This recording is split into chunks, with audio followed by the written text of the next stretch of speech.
Mahirapan naman ang pagtawid sa tulay sa San Miguel, Bulacan dahil sa pag-apaw ng ilog.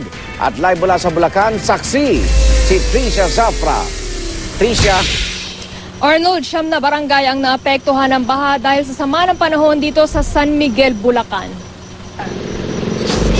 Hindi na masungit ang panahon sa San Miguel, Bulacan at humuhupa na ang baha. Pero balisa pa rin ang ilang taga rito na maghapong naglinis ng kanilang mga bahay. Baka raw kasi muling umakyat ang baha sa hanggang tuhod na taas tulad ng nangyari sa kasagsagan ng ulan. Takot at pangamba na baka kami yung buhay na yung kaligtasan namin baka hindi sigurado. Ganun.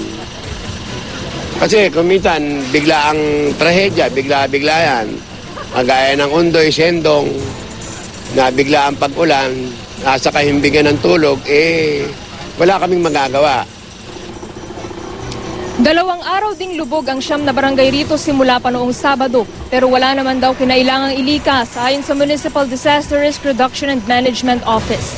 Sa kasagsagan ng baha kanina sa barangay Mandilid dito sa San Miguel, naging pahirapan ang pagtawid sa tulay na ito na inabot na ng umapaw na ilog. Sa barangay Malibay naman, nawasak na ang tulay kaya sumuong na ang ilan sa ilog para makatawid. Sinisi ng mga residente ang hindi pa rin nakukumpuning Bulo Dam na nasira dahil sa bagyong Pedring noong Setyembre. Ito kasi ang kumokontrol sa daloy ng tubig mula sa mga ilog ng Bulacan.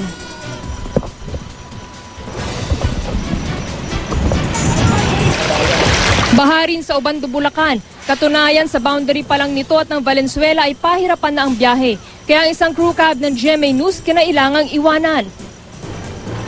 Sa mismong Obando, 11 barangay ang apektado. 55 pamilya ang inilikas. Ang pagbaha ay dulot ng magdamag na pag-ulang sinabayan ng high tide.